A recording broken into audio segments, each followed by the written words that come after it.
Tiago, capítulo 4, versículo 11 e 12.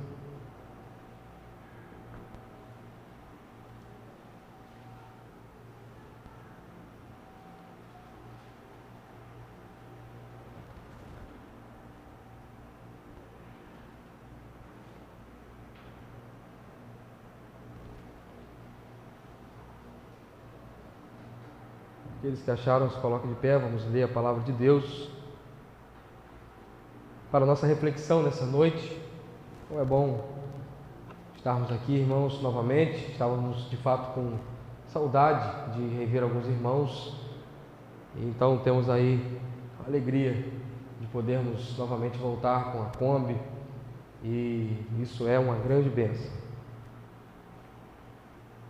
Amém? Diz assim a palavra de Deus: Irmãos, não faleis mal uns dos outros.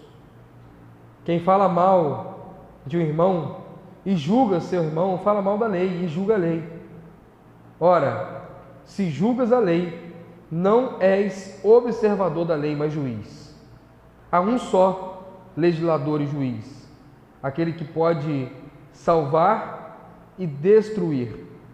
Tu, porém, quem és que julgas ao próximo?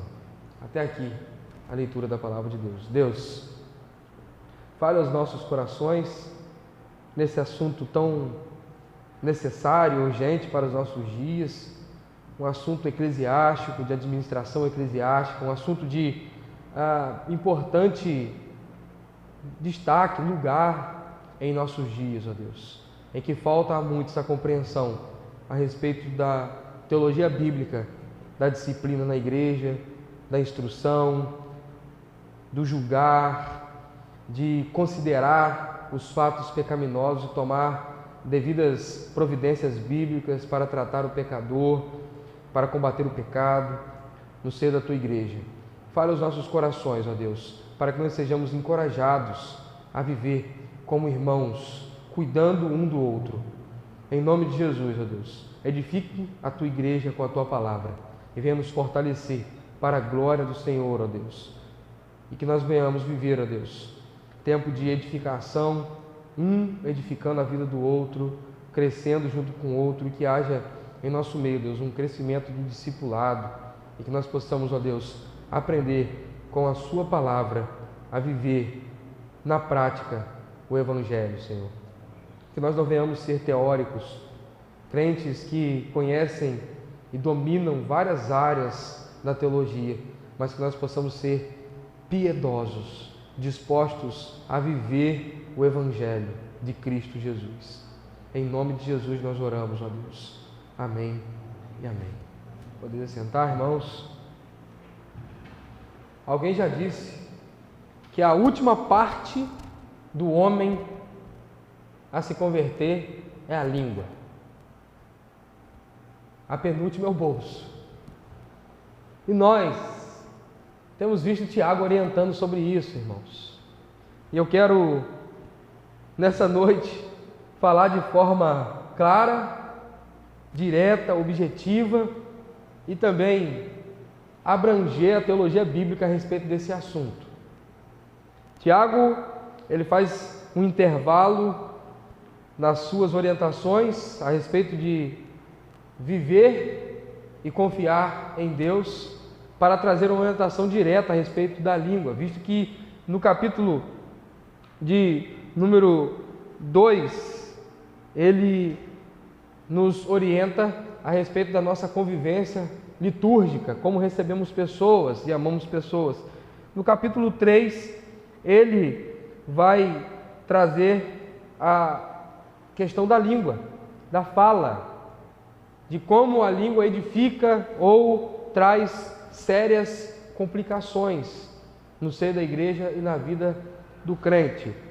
E agora Tiago, ele vai ser bem direto, e assim também desejo ser. Quero rapidamente, de nota introdutória, relembrar os irmãos que Tiago, que está escrevendo, é o meio-irmão do Senhor Jesus, conforme relato de Mateus, capítulo 13, versículo 55, Marcos, capítulo 6, versículo 3, e também exerceu um importante ministério de liderança e pastoreio, conforme Atos capítulo 15, versículo 13, ali registrado naquele concílio de Jerusalém, onde nós vamos observar Tiago trazendo uma palavra bem firme a respeito de uma decisão tomada. Esse Tiago, ele foi morto em 62 depois de Cristo por mão de Anaus, um sacerdote.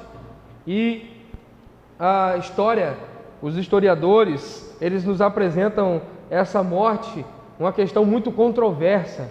Afinal de contas, Tiago, ele tinha dois apelidos, Tiago de Jerusalém e Tiago o Justo. Nome esse, título esse que ele ganhou, dado pelo povo, pela prática de piedade e observância da lei que Tiago tinha. Ele se tornou uma referência, ele se tornou um líder muito importante e ele tinha um zelo pela lei e pela piedade. Aquilo gerou um certo desconforto nos escribas e nos fariseus, e sob uma acusação falsa, vazia, de violação da lei e sem um consenso de juízo, há então ali a decisão de morte, de martírio sobre Tiago. A morte de Tiago se dá conforme o Egésimo, Clemente e Joséfo, e principalmente Eusébio de Cesareia, que eu vou ler aqui na íntegra um texto que ele escreve sobre a morte de Tiago. Ele vai relatar sobre a morte de Tiago o seguinte: e assim os mencionados escribas, liderado por Ananus, sacerdote, puseram Tiago em pé sobre o pináculo do templo e disseram aos gritos: ó tu, justo, a quem todos devemos obedecer, posto que o povo anda extraviado atrás de um certo Cristo Jesus crucificado. Diga-nos, quem é a porta de Jesus? Ele respondeu com grande voz: por que me pergunta sobre o Filho do Homem? Ele também está sentado no céu à direita do grande poder, e há de vir sobre as nuvens do céu. Sendo muitos os que se convenceram completamente ante a este testemunho de Tiago, e irromperam em louvores, dizendo: Hosana ao filho de Davi. Então, os mesmos escribas e fariseus disseram uns aos outros: fizemos mal em proporcionar tal testemunho a Jesus, mas subamos agora e lancemo-no para baixo, para que tenham medo e não creiam nele. Então eles subiram e o lançaram do alto pináculo. Colocaram Tiago num pináculo do templo, do ponto mais alto do templo, e interrogaram Tiago, com o objetivo de encurralá-lo e ele negar a fé e dizer que aquilo que ele pregava era mentira. O grande fato é que eles fizeram um palanque para que Tiago testemunhasse sobre Cristo e colocaram ele no maior lugar para que ele pregasse Jesus. Diante do seu anúncio, a multidão creu. A multidão creu mais ainda e muitos louvaram: Hosana ao nosso rei, filho de Davi. E então eles derrubaram Tiago do pináculo, que não era uma prática comum de martírio. E Tiago, caindo no chão, ainda teve vida, ao que eles pegaram em pedras e terminaram de matar Tiago em apedrejamento. Esse fato está registrado na história, nos livros de história, e acontece exatamente isso com Tiago, aquele que tinha pastoreado esses irmãos para os quais ele escreve, e que ele intitula os crentes da diáspora, ou da dispersão, no capítulo 1, versículo 1. E esses irmãos que certamente receberam essa epístola, essa carta, essa instrução, eles foram pastoreados, receberam cuidado pastoral, conheciam Tiago, que está trazendo orientações a respeito de como suportarem as suas provações e de como terem sabedoria para vencer as tentações. Tiago, então, agora está trazendo essa instrução. E qual é o tema que Tiago aborda aqui, irmãos? É a maledicência. Tiago, ele está sendo objetivo para falar desse assunto. E de fato esse assunto ele deve ser tratado dia após dia em nossas vidas.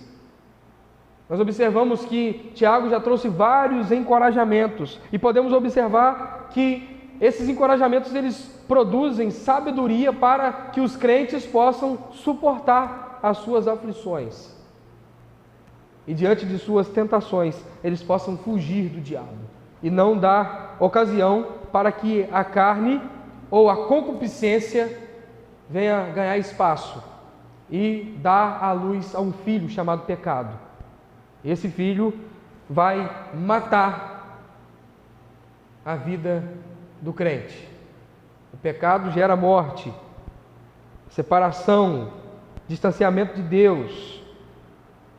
Então, nós vamos observar que Tiago agora está colocando isso de mão dada, fé e prática. A teologia de Tiago, ela é uma teologia prática.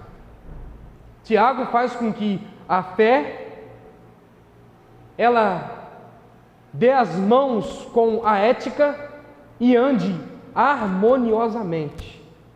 Isso com imperativos e exigências da graça, que através dos indicativos do que Cristo fez e em quem nós podemos confiar, nós somos desafiados a permanecer vigorosos e seguir firmes na nossa caminhada cristã. Abaixa só um pouquinho, deixa eu desligar aqui. Perfeito. De modo, irmãos, que agora nós vamos tratar a respeito de como nós tratamos uns aos outros no nosso falar. Agora, Tiago vai estar trazendo essa instrução, uma instrução muito séria e uma instrução necessária, irmãos. Quem aqui nunca se pegou, talvez involuntariamente, falando de um irmão? Quem aqui não se pôs, às vezes, a falar de alguém coisas que não condiz com uma palavra cristã, com a voz cristã, com a boca cristã a respeito de alguém? E eu quero então, irmãos, falar a respeito disso com os irmãos. Maledicência. O que é maledicência? Eu trouxe aqui uma definição para maledicência para os irmãos. Maledicência é a ciência de falar mal dos outros. A explicação ou o significado de maledicência é mal falar e mal dizer. Na prática, é a ciência. São pessoas os maledicentes são pessoas que se tornam peritos em falar mal dos outros. Tiago instrui sobre esse tema. E eu quero também instruir os irmãos e, à luz das Escrituras, refletirmos sobre essa terrível prática que se dá no meio dos cristãos. Tiago, ele diz que isso aqui está acontecendo no meio dos irmãos, no seio da igreja. A título ele diz, irmãos. Ele não está dizendo para o mundo parar de falar mal uns dos outros. Ele não está dizendo para não crentes parar de falar mal ou não falarem mal uns dos outros. Ele está dizendo para que os crentes não falem mal uns dos outros. É importante nós frisarmos isso, porque a perspectiva que nós temos é às vezes de que uma mensagem pregada, ela diz respeito aos de fora, a outros e não a nós. Essa é uma mensagem que diz respeito a nós, ao nosso convívio. Você não tem que idealizar ou aplicá-la ao mundo, aos ímpios, aos incrédulos. Não, essa mensagem é uma mensagem aplicada aos cristãos. É uma orientação aos cristãos. E nós precisamos observar isso, irmãos.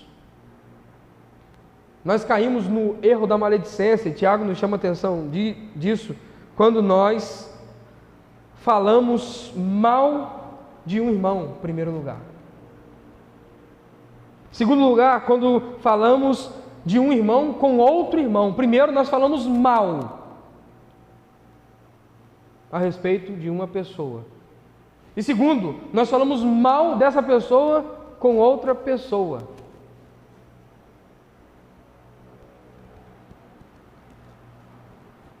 E nós precisamos, irmãos, também entender uma coisa sobre maledicência. Maledicência não é falar a verdade. Falar mal de um irmão não é falar a verdade a respeito daquele irmão. E falar a verdade é buscar o coração do pecador ao arrependimento. Por isso que nós precisamos entender, e na prática, de forma direta e objetiva, quando tivermos alguma coisa para falar com o nosso irmão, nós não devemos falar alguma coisa para falar de Vito. Eu não vou falar com Miguel. Quando eu tenho alguma coisa para falar de Dudu, eu não vou falar com o seu Dilei. Quando eu tenho alguma coisa para falar de Vito, eu tenho que falar com o Vito. Quando eu tenho alguma coisa para falar de Dudu, eu tenho que falar com o Dudu. É a primeira orientação prática que nós aprendemos aqui. Não faleis mal dos irmãos. Não faleis mal uns dos outros. Quer aniquilar qualquer tipo de maledicência no seu coração, e você é um pecador miserável que está inclinado a isso. Eu estou inclinado a isso. A carne milita para fazer isso. Quando aparecer qualquer ideia na sua cabeça para falar de alguém, vá àquele alguém e fale com ele. Certamente você já vai calar a boca do diabo e frear sua língua com essa atitude. Se for o mal dizer e um assunto fiado, ele vai cair por terra aí. Porque vai te faltar coragem. A verdade é essa, irmãos. Nós gostamos muito de falar mal do outro irmão, mal do irmão com outro irmão. Mas com o irmão mesmo nós só falamos coisas boas. Ah, bigode de Ziel tá lindo, né? Oxe.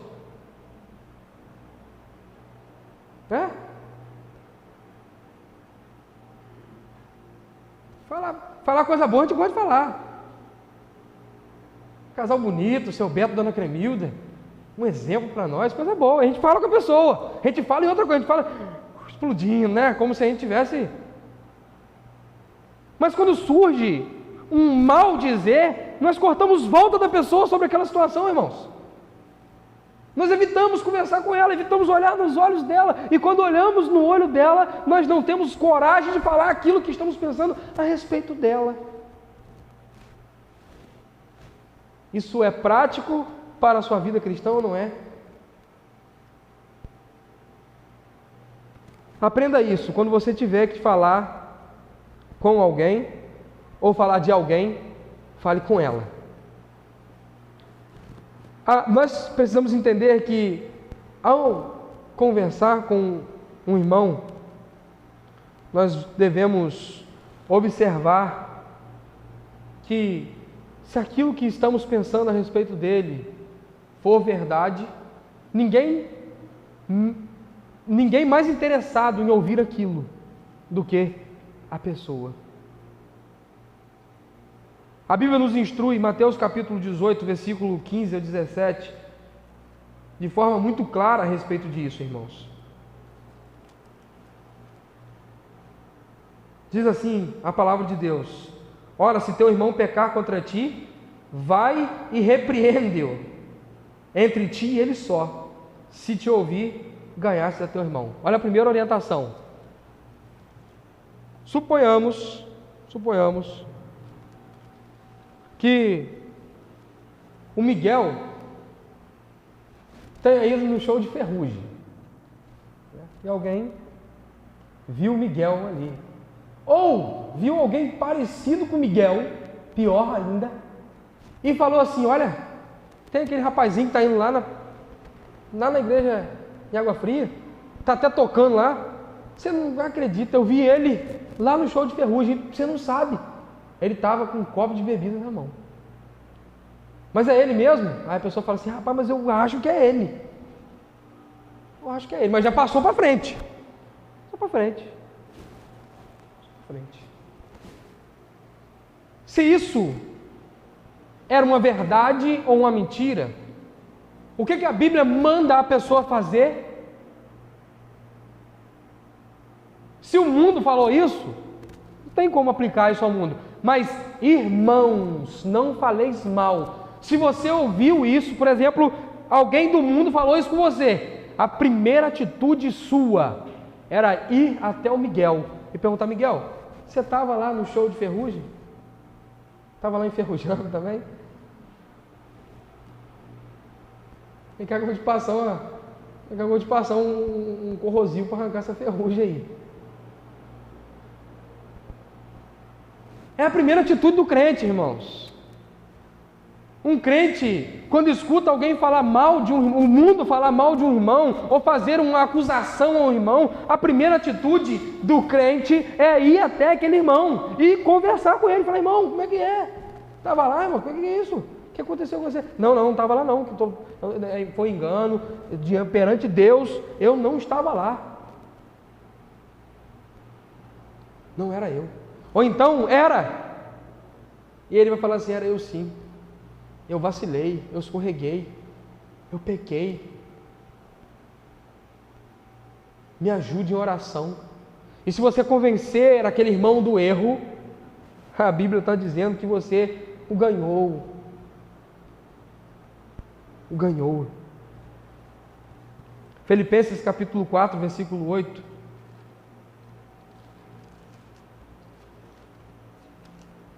Nos diz assim a palavra de Deus: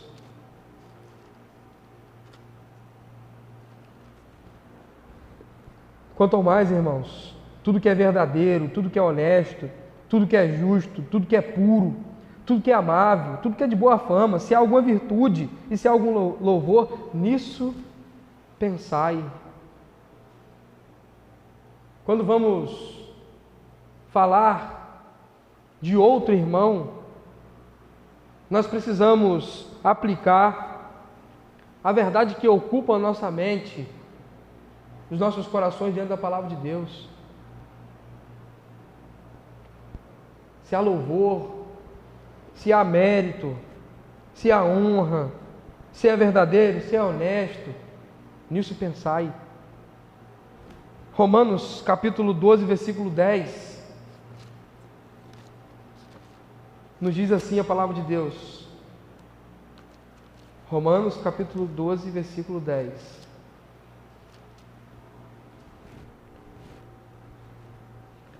Amai-vos cordialmente uns aos outros com amor fraternal, preferindo-vos uns aos outros em honra.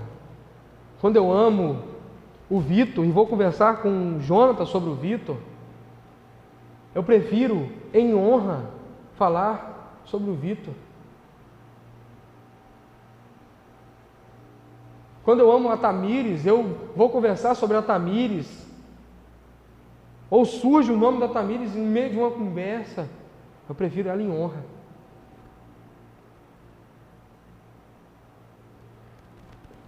Você precisa entender que a crentes maduros, essa palavra é muito direta e clara, que quando nós vamos tratar de determinados assuntos, ou ao observar a vida de um irmão, percebemos que ele não está andando adequadamente com as Escrituras, nós temos a obrigação, o compromisso de irmão em Cristo, de ir até aquela pessoa e falar com aquela pessoa sobre a postura dela. Isso não é falar mal, não, irmãos. Isso não é maldizer. Isso é amor. Isso é ser cordial. Isso é preferir em honra. Isso é tratar como a Bíblia nos chama para tratar uns aos outros. Provérbios capítulo 11, versículo 12, nos diz assim: o que despreza o seu próximo é falto de senso, mas o homem de entendimento não fala mal do seu próximo. Ou em outra versão, ele se cala. Provérbios 16, 28 diz assim: o homem, vou ler na NTLH, eu anotei aqui para ficar melhor ainda a sua compreensão sobre o texto. Os maus provocam discussões, e quem fala mal dos outros separa os maiores amigos.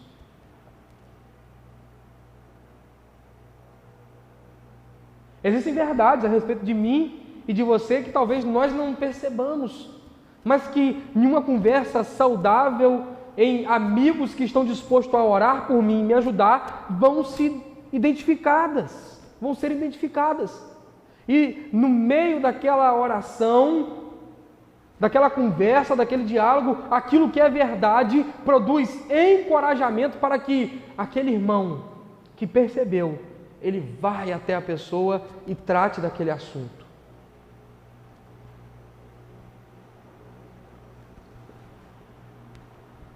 Tiago, ele eleva o patamar ou o nível dessa discussão, desse diálogo, desse debate, quando ele coloca no meio desse assunto a questão da lei, irmãos. E aqui está, se você achou que era só fé e obras, que tinha divergências possíveis de teologia, aqui está mais uma para a gente resolver com a teologia bíblica. Aqui tem mais uma questão. E Tiago, como alguém que praticava, que era sincero diante da lei e que buscava ser piedoso na sua prática cristã, intitulado o Justo, apelidado por outros como o Justo, ele sempre traz a questão da lei para aplicação prática, de modo que vai trazer a compreensão e vai colocar o peso da lei no assunto, de modo que aquilo exija um enquadramento da pessoa diante daquele assunto, enquadramento das Escrituras diante daquele assunto. Tiago está colocando a questão da lei aqui, irmãos. Eu quero ser direto nesse assunto para que eu possa concluir em tempo hábil a minha mensagem. Por quê? Ao invés deles viverem a lei e aplicarem a lei nos seus relacionamentos, eles apenas falavam mal e talvez falavam de forma honesta de erros que outros cometiam. Mas eles só ficavam nesse campo. Eles só identificavam o erro e comentavam sobre o erro. Eles não tinham aqui o impulso de olharem na lei, verem como avaliar aquela questão diante das Escrituras e corrigir aquela questão. Sabe qual é o nome disso nos nossos dias, irmãos? Disciplina bíblica. Você identificar um pecado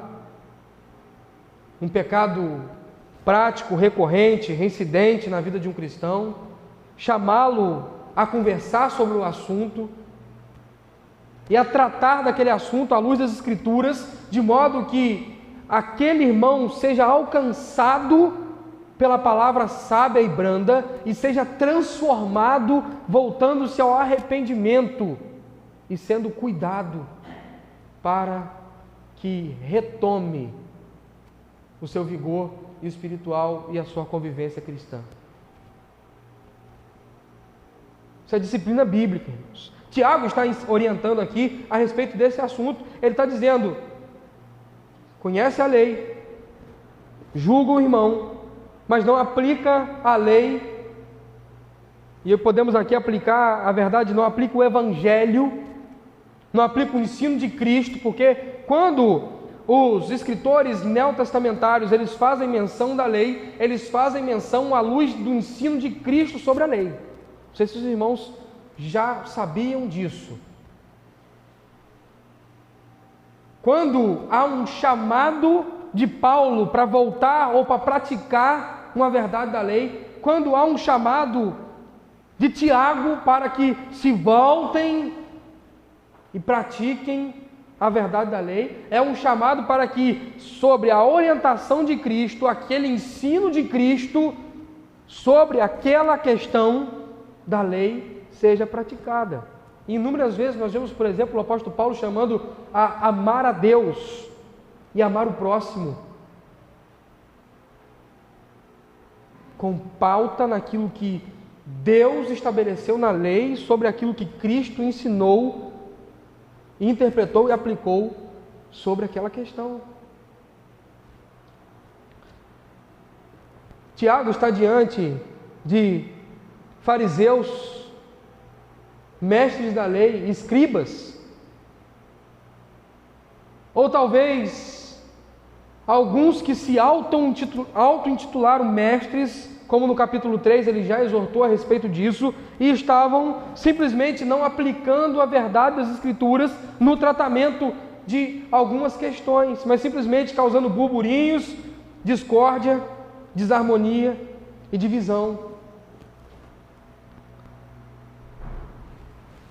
Tiago traz a questão da lei exatamente para chamar a atenção sobre com base em que ou com qual critério eles estão apontando ou aplicando o julgamento. A ideia central do texto, irmãos, é a seguinte: um membro daquela igreja, que era dedicado, zeloso, estava sofrendo com juízo e sendo difamado por alguns outros irmãos. E o pior, por irmãos que não estavam obedecendo às Escrituras e nem aplicando no seu viver diário os ensinos de Cristo. Isso era recorrente. Isso acontecia muitas vezes. Eu quero te mostrar uma ocasião para te trazer o exemplo claro nas Escrituras sobre isso.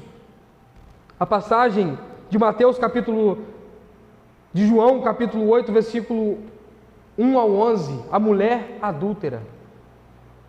O que acontece, irmãos? Os escribas, os fariseus e os mestres da lei chegam com uma mulher diante de Jesus e falam que foi pega em adultério, e a pena é que ela seja apedrejada.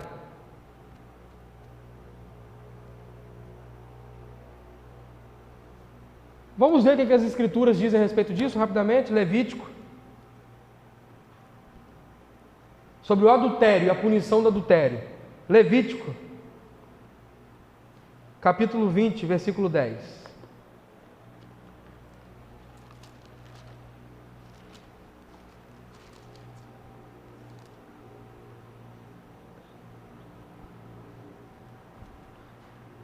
Se um homem cometer adultério com a mulher do seu próximo, ambos, o adúltero e a adúltera, certamente serão mortos.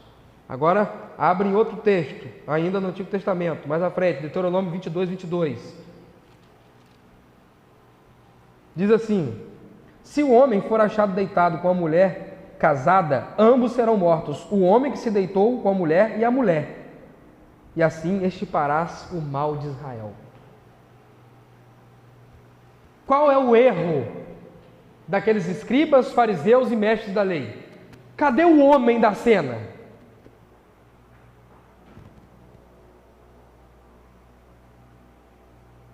Eles estão julgando, e mediante a lei. Só que eles estão aplicando a lei de acordo com as suas vontades, com os seus luxos, com os seus interesses, para proteger os seus, talvez. A mulher está aqui, Jesus, ela adulterou, tem que ser apedrejada. Cadê o homem? Essa é a falsa interpretação e aplicação da lei no juízo, irmãos. Isso que Tiago está tratando. Você maldiz porque não aplica a lei, não cumpre a lei e não executa segundo as Escrituras aquilo que tem que ser executado.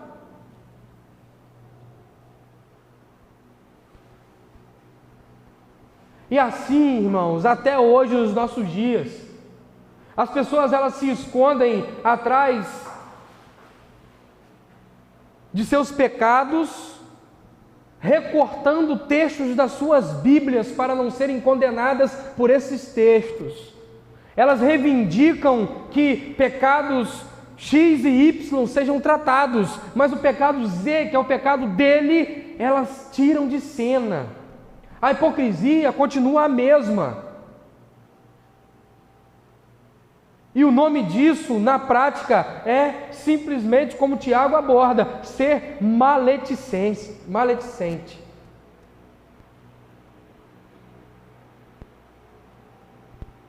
Você não observa o Evangelho. Você não se compromete em ver o que Cristo ensinou sobre tal questão. E simplesmente você diz que está errado ou certo. Maledicência. É um pecado de estimação dos crentes de hoje. É um pecado que não incomoda mais a igreja. É comum nos círculos de conversa em que um irmão não esteja presente, as pessoas levantem o nome dele e falem questões a respeito dele que nem são verdades, e mesmo se fossem verdades, ninguém trata como a Bíblia diz a respeito daquele assunto. Vai a pessoa e fala com ela. Nós precisamos nos atentar sobre essa questão e não aplicar o Evangelho só no que nos convém para tratar de disciplina na vida da igreja. E não sermos pessoais, mas sermos bíblicos para falar e tratar de determinadas questões que nós percebemos na vida uns dos outros. Isso é discipulado. Isso é convivência cristã. Isso é crescer mutuamente. Nós vamos observar que Tiago nos chama a atenção sobre uma questão muito importante sobre julgar o próximo. Nós não podemos ocupar a posição hierárquica para julgar. Tiago, ele vai dizer, se julgas, ele vai dizer, não é observador, mas juiz. Ele vai dizer, um só é legislador e juiz. E no final, ele deixa uma interrogação que nos chama uma reflexão profunda sobre qual é a posição que nós ocupamos quando vamos exercer julgamento sobre o nosso próximo. E tu, quem és que julgas o teu próximo? E nos remete à primeira palavra do contexto que ele inicia a orientação: irmãos. Quando vamos executar a disciplina, quando vamos trazer juízo, quando vamos abordar algum assunto sobre a prática cristã do nosso irmão, nós não ocupamos o lugar de juiz. É isso que Tiago está nos ensinando aqui. Ele não está nos proibindo de julgar. Ele não está nos proibindo de tomar decisões pautadas nas Escrituras. Ele está nos ensinando, primeiro, a não julgar com 2 pesos e 2 medidas. Vendo o que diz as Escrituras, o que o Evangelho nos ensina e absorvendo só a parte que nos convém e aplicando para punir a alguma pessoa. Primeiro isso. Segundo, ele está nos ensinando que nós não ocupamos o lugar de Deus para exercer o juízo bíblico, a disciplina bíblica na igreja. Nós continuamos a ser irmãos. Romanos capítulo 2, versículo 1 ao 3.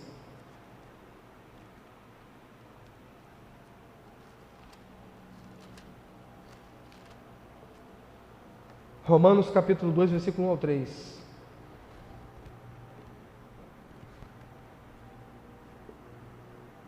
Portanto, é inexcusável, quando julgas, ó homem, quem quer que sejas, pois te condenas a ti mesmo naquilo em que julgas a outro, porque tu que julgas, fazes o mesmo. Bem sabemos que o juízo de Deus é segundo a verdade sobre os que tais coisas fazem. Tu, ó homem, que julgas os que fazem tais coisas, pensas que está fazendo-as tu? Escaparás ao juízo de Deus?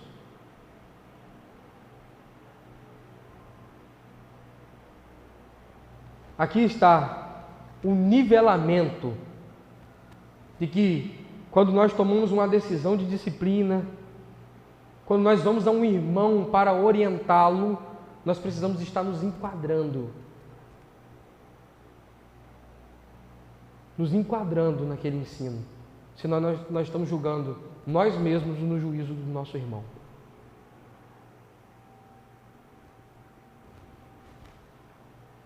Nós julgamos não como juízes, mas como irmãos. Para você compreender isso, eu quero ilustrar, e tenho aprendido muito com John Bunyan, que fica muito claro quando nós ilustramos, de forma clara, sem trazer invenções. O julgamento no seio da igreja não nos remete nunca à ideia de um tribunal. Um tribunal que tem um juiz, que tem defensores públicos, que tem advogado de acusação, que tem promotores de justiça. E há toda uma cadeia hierárquica com o objetivo de punir ou de absolver aquele réu. O irmão que está em juízo não é um réu, é um irmão.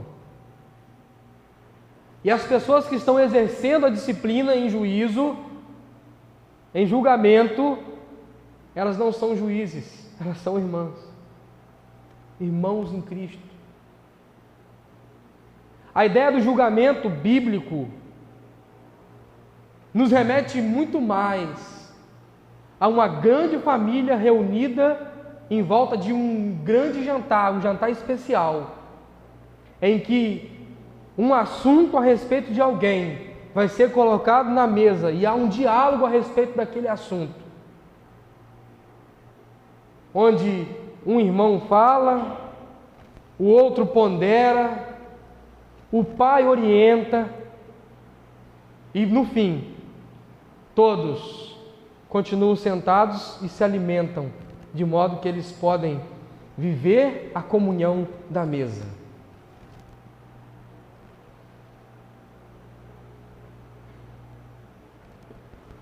Quero avançar, irmãos, e dizer que a Bíblia está cheia de versículos. A teologia bíblica é muito clara a respeito disso, para que nós possamos aplicar o julgamento nos moldes bíblicos como uma igreja, seguindo o que Jesus nos ensina. Por exemplo, João capítulo 7, versículo 24. Olha rapidamente as suas escrituras. A escritura que está na sua mão.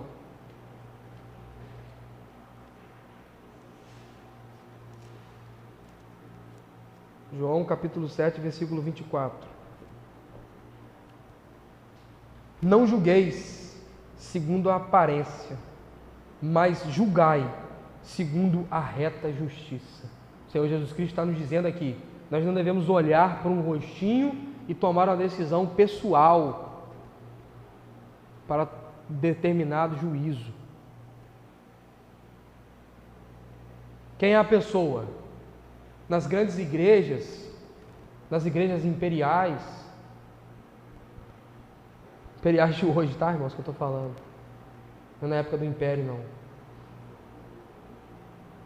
Sabe como que se faz para tomar decisão sobre disciplinar ou não aquela pessoa? Olha para, primeiro, o cartãozinho de dízimo daquela pessoa. Se aquela pessoa for um alto contribuinte na igreja, irmãos, vamos deixar isso quieto, vamos abafar o caso. Vai ser uma queda muito drástica nas nossas finanças. olha para determinada situação e vê, é filho de quem? Ocupa que posição na nossa igreja? A família. E aí toma determinada decisão. Não deixa isso quieto, não mexe não.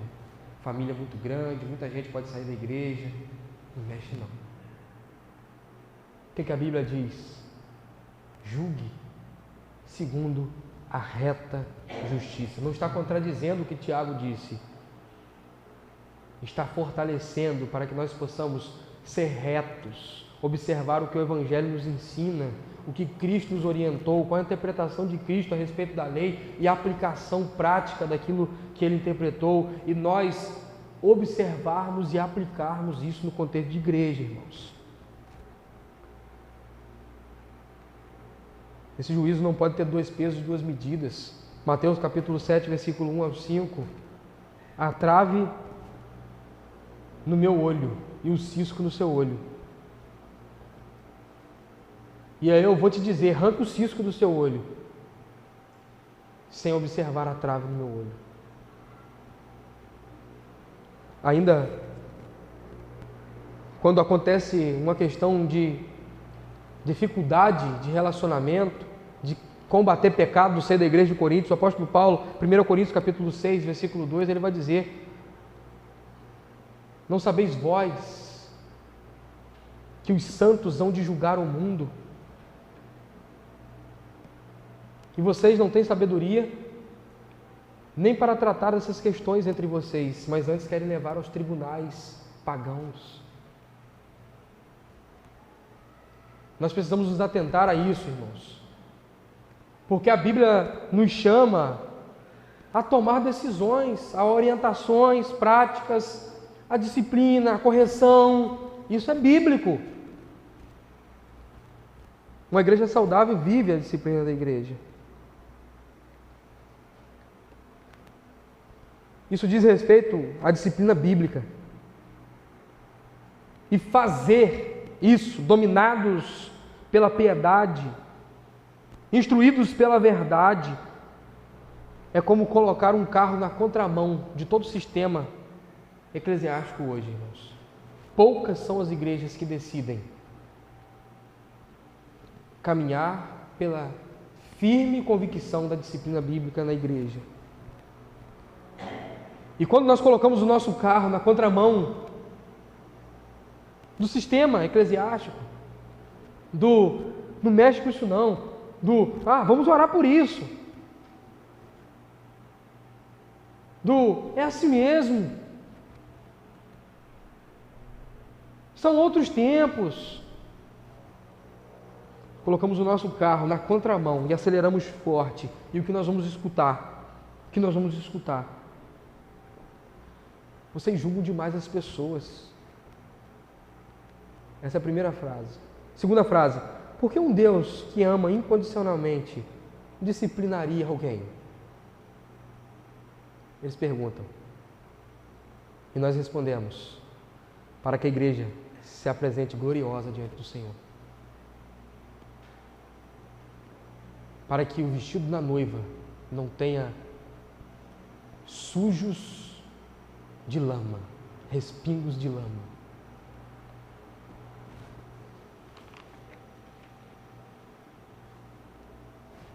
A pergunta sugerida pela interrogação que Tiago deixa para nós, a pergunta para nós é: nós estamos dispostos a ser esses irmãos que julgam segundo a reta justiça, cheios de piedade e amor, e que estão dispostos a se enquadrar no Evangelho de Cristo Jesus e serem dominados por Ele para tomar as suas decisões como pessoas e como igreja? Que irmãos nós estamos sendo uns para os outros? Aplicação. Primeiro, ao invés de falar do irmão, fale com o irmão. E quando for falar de um irmão, prefira-o em honra. Ao invés de falar do irmão, fale com o irmão. E quando você for conversar sobre algum irmão, prefira-o em honra. Você quer ver, irmão? Você acabar com um assunto fiado quando alguém for conversar com você sobre outra pessoa? Quando ela trouxer um ponto negativo daquela pessoa, um ponto ruim daquela pessoa, talvez até com verdade sobre aquilo, mas não tem coragem de falar com o irmão, você imediatamente levante um ponto positivo daquela pessoa.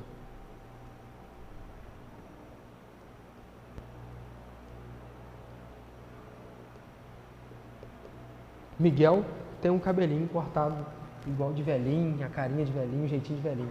Mas Miguel é prestativo, é dedicado e é zeloso. Eu cabo com a fala, na hora. Na hora. Estou te ensinando de maneira prática. E eu tenho intimidade para isso. Segundo, cuidado com as suas motivações para falar do irmão, de um irmão.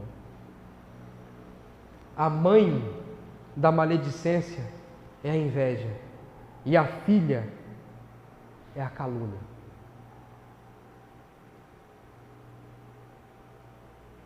Cuidado com as suas motivações quando for falar de um irmão. Geralmente, o que precede a maledicência é uma raiz de inveja.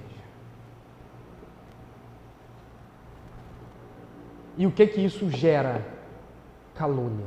É o filho, a filha.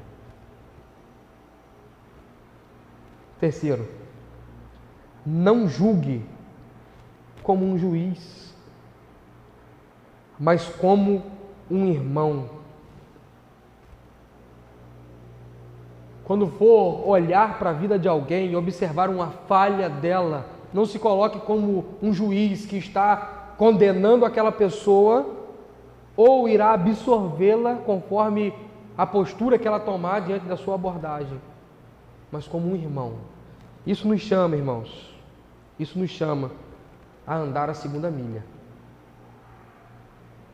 Isso nos chama a 70 vezes 7.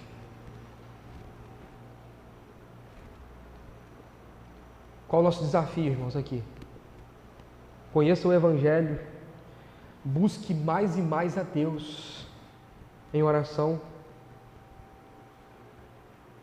Se entregue o Evangelho para que Ele te domine, te guie, domine os seus lábios, motive os seus relacionamentos, tenha o coração no Evangelho. Tenha o coração no Evangelho e o Evangelho vai te dominar. Vai domar a sua língua. E Deus assim vai usar a sua vida para a edificação dos irmãos. E quando você executar qualquer juízo, o julgamento em face a um erro de um irmão, você vai ser usado para conduzir aquele irmão ao arrependimento. E assim, você vai viver uma piedade cristã. E assim você vai ser, de fato, um irmão que deseja caminhar com o seu irmão e não jogá-lo numa pirambeira. Quem és tu que julgas o teu próximo? A resposta é: somos irmãos. Estamos sentados na mesma mesa em que o banquete foi preparado por nosso Pai, para que possamos desfrutar da comunhão e não de degradação, e não de ferir, de apontar, mas de corrigir, de orientar, de exortar, de encorajar, de dar as mãos e de andar juntos. Amém? Feche seus olhos, vamos orar. Espero que esse seja o desejo do seu coração, ser irmão, estar junto, ser usado por Deus para confrontar uns aos outros, a fim de que os corações estejam voltados ao arrependimento, voltados a Deus. Pai bendito, Deus amado, nos ajude, Senhor, a viver a comunhão, a verdadeira comunhão, não uma comunhão pintada, mas uma comunhão real. Ó Deus, nos ajude a termos uma prática eclesiástica saudável e um viver piedoso. Em nome de Jesus, ó Deus, que o Teu Espírito Santo trabalhe em nossos corações, a fim de que sejamos piedosos e amorosos e que tratemos dos pecados uns dos outros com sinceridade, amor e verdade, a fim de que sejamos discipulados uns pelos outros, com o objetivo de quebrantar o nosso coração, de nos voltar ao Senhor, de nos arrepender, de sermos transformados e dominados pelo Evangelho de Cristo Jesus. Em nome de Jesus que nós oramos. Amém e amém, Senhor. Amém. Deus abençoe.